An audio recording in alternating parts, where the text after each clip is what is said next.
حضور نبی رحمت صلی اللہ علیہ وآلہ وسلم نے ارشاد فرمایا، اے جوانوں کے گروہ، تم میں سے جو کوئی نکاح کرنے کی استطاعت رکھتا ہے وہ دیر نہ کرے، بہت جلد نکاح کر لے، یہ نظر کا اور پارسائی کا محافظ ہے۔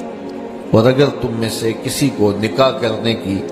فی الحال توفیق نہیں ہے، اس کی استطاعت مالیہ میسر نہیں ہے، تو پھر وہ کثرت کے ساتھ روزے رکھے،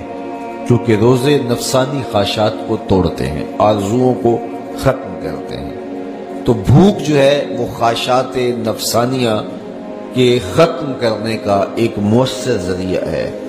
تو ہمیں صبح سے لے کر شام تک بھوک اور پیاس گوارا کروائی جاتی ہے، یہ مشق کروائی جاتی ہے تاکہ ہمارا نفس کمزور ہو۔ دوسری بات، نفس کی کمزوری کا سبب ہماری گفتگو کا کم ہونا ہے اور خاموشی ہے، چونکہ ہمارے جتنے بھی گناہ ہیں ان میں سب سے زیادہ گناہ ہماری زبان کرتی ہے۔ ہمارے پاؤں بھی گناہ کرتے ہیں، برائی کی جگہ پہ چل کے جاتے ہیں، ہمارے ہاتھ بھی گناہ کر لیتے ہیں، کسی پہ ظلم جبر کرتے ہیں، ہمارے کان بھی گناہ کرتے ہیں کہ نغمے اور گیت سن لیتے ہیں، ہماری آنکھیں بھی گناہ کرتی ہیں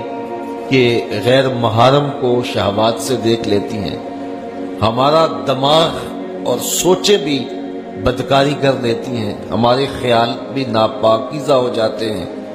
لیکن سب سے زیادہ گناہ ہمارے بدن میں ہمارے جسم کا جو حصہ کرتا ہے وہ ہماری زبان ہے۔ ہاتھوں کے گناہ بھی محدود ہیں، کانوں کے گناہ بھی محدود ہیں، اسی طرح آنکھوں کے گناہ بھی ایک قسم پر مشتمل ہیں، لیکن جو زبان کے گناہ ہیں یہ کئی اقسام پر مشتمل ہیں۔ زبان جھوٹ بھی بولتی ہے، زبان غیبت بھی کرتی ہے، زبان بہتان بھی لگاتی ہے، زبان سب و شتم بھی کرتی ہے، گالی گلوچ بھی دیتی ہے، زبان جو ہے وہ تہمت بھی لگاتی ہے، اور زبان فضول گوئی بھی کرتی ہے۔ تو اس زبان کے بہت سارے فتنے ہیں، اس لیے اس زبان کو 32 دانتوں میں جکڑ کے رکھا گیا ہے،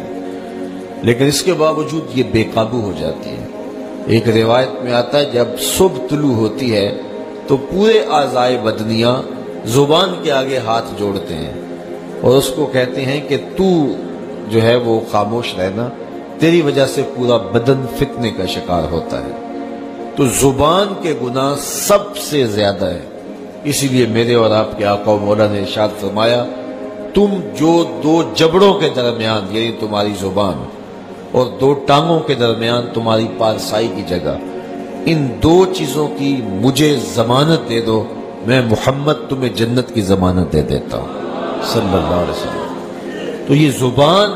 بہت زیادہ گناہ جو ہیں وہ انسان کی زبان کے ہیں، اس لیے روزے کے اندر ہمیں اپنی زبان کو کنٹرول کرنے کی تاکید بھی کی گئی ہے۔ یہ خوراک بچاؤ مہم نہیں ہے روزہ کہ اس سے تم نے کوئی بچت کرنی ہے، بلکہ اس سے بھی نفس کشی کے لیے ماحول پیدا کیا گیا ہے۔ تو اگر پیٹ نے روزہ رکھا ہے تو زبان رکھتی نہیں ہے، تو پھر صرف پیٹ کا روزہ ہوا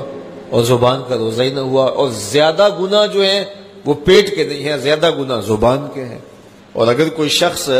حلال کردہ چیزیں رب کی وقتی بندش کی وجہ سے ان سے رک جاتا، کھانا نہیں کھاتا، پانی نہیں پیتا، اعلیٰ انواع و اقسام کے فروٹ دستیاب ہے نہیں لیتا کہ میں نے روزہ رکھا ہوا ہے، لیکن جھوٹ بولتا ہے، غیبت کرتا ہے، بہتان تراشی کا بازار گرم ہے، نظریں بدکاری کر رہے ہیں، خیال بھٹک رہے ہیں، سوچے آوارہ ہیں، تو جن سے رمضان المبارک کے علاوہ بھی روکا گیا تھا تو ان سے وہ نہیں روکتا، تو اس کا پھر روزہ کیا ہوا؟ تو میرے اور آپ کے آقا و مولا نے فرمایا، جس نے جھوٹ نہ چھوڑا، جھوٹے کام نہ چھوڑے، اس کے بھوکا اور پیاسا رہنے کی اللہ کو کوئی ضرورت نہیں ہے۔